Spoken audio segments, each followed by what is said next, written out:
இந்த மது வெச்சுக்கோ. உன் ஃப்ரெண்டோட போய் ஜாலியா என்ஜாய் பண்ணு. தேங்க்ஸ் திதி.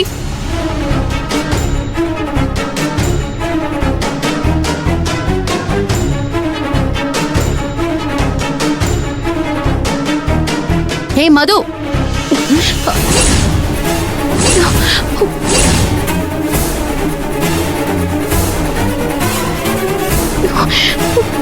பணம் கொடுக்கறத பாத்துட்டாளா?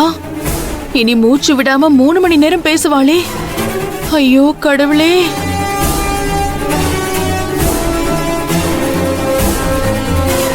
இவ எதுக்கு இப்ப உன்கிட்ட பணம் கொடுத்தா? ஹேய், உன்கிட்ட தான் கேக்குறேன், சொல்லு. ஏமா செவந்தி, என்ன பணம் அது இதுன்னு மதுகிட்ட கேட்டுக்கிட்டு இருக்க? பூர்ணி இவளுக்கு பணம் கொடுத்தா மாமா. பணம்? ஏண்டி கொடுத்தான்னு கேட்டா பதில் சொல்ல மாட்டேங்கிறா. ஏமா, அம்மா கேட்டா ஏன் என்னன்னு பதில் சொல்ல வேண்டியதானே? பணம் எதுக்கு வாங்குவாங்க தாத்தா? யாராவது காரணம் இல்லாம வாங்குவாங்களா?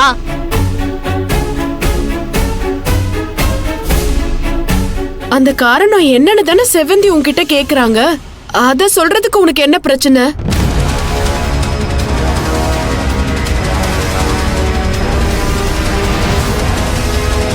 இப்ப நீ சொல்ல போறியா இல்லையா?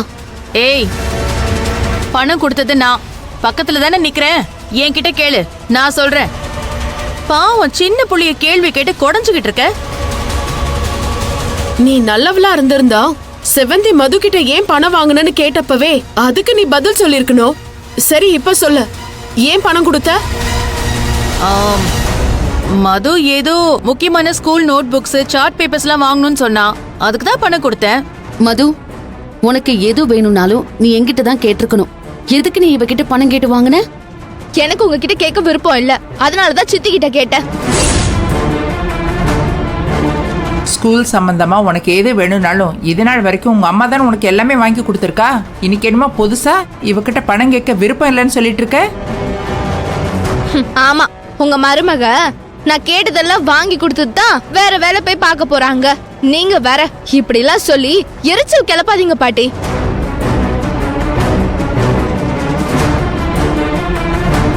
எதை நான் கேட்டாலும் ஏன் எதுக்குன்னு 1000 கேள்வி கேட்டு டென்ஷன் பண்ண மட்டும்தான் இவங்களுக்கு தெரியும். அதனாலதான் காலையில ஸ்கூலுக்கு போக போறோமே, டென்ஷன் ஆக வேண்டாம் தான் நான் பூர்ணி சித்தி கிட்ட பணம் வாங்கினேன்.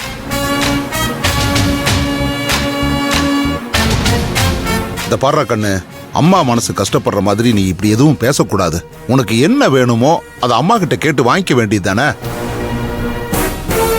ஏமாமா, இப்ப என்ன நடந்துருச்சுன்னு இப்படி எல்லாரும் ஒண்ணு கூடி ஆளாளுக்கு பேசிக்கிட்டு இருக்கீங்க? மது இந்த வீட்டு பொண்ணு, அவளுக்கு தேவையானதை இங்க யார் வேணாலும் வாங்கி கொடுக்கலாம். மது செவந்திக்கு எப்படியோ அப்படிதான் எனக்கும். அந்த உரிமையில தான் நான் மதுக்கு பணம் கொடுத்தேன்.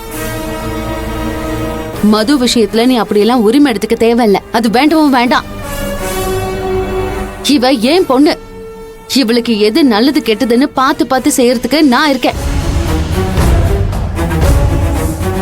இனிமே நீ இவளுக்கு எதுக்கும் பணம் கொடுக்க கூடாது. மது, அந்த பணத்தை இவகிட்ட திருப்பி கொடு.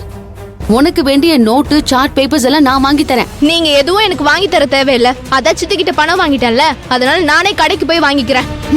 ஏய் மது, மது, அத பணத்தை கொடுத்துட்டு போன்னு சொல்றேன்ல.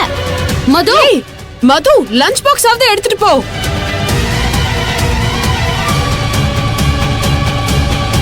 என்ன இவ லஞ்ச் பாக்ஸ் கூட வாங்காம போறா? விடு சிந்து, அரவிந்தும் நந்தினியும் இருக்காங்கல்ல, அவங்க கிட்ட கொடுத்து அனுப்பலாம். பாத்தீங்களா உங்க பேத்தி எப்படி மதிக்காம போறான்னு? ஈஸ்வரி, ஸ்கூல் புக் வாங்குறதுக்கு நீ கொடுத்தா என்ன, யாரு பணம் கொடுத்தா என்ன? இத போய் பெருசு பண்ணிக்கிட்டு கொஞ்சம் அமைதியாரு.